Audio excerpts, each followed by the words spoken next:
And Jose, as you guys have grown, I mean, has it become more complicated, sort of distinguishing between the different strategies you implement? At our size, not yet. I think to me the answer to your question really revolves around the issue of performance, right? If you take credit, for example, credit is an asset class where it's more difficult to outperform, and the outperformance, even if you outperform, that outperformance, if you measure it by hundreds of bips or whatever, it's going to be more compressed, right? So performance in general or outcomes are going to be a little bit less dispersed, than in private equity or venture, for example.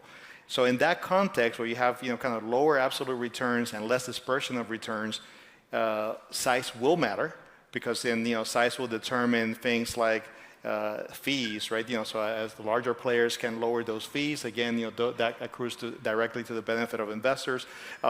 So I think in certain asset classes, you can scale a lot more. Credit is one of them. I think real estate, or some aspects of real estate, are probably some of them.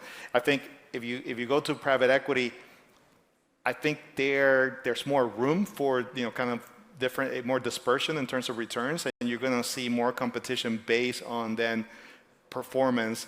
And in that context, right, kind of size will matter, because listen, it's math, right? If you're trying to double, triple, or quadruple a pool of capital, it is more difficult to do that with a $25 billion pool of capital than it is with a $1 billion pool of capital.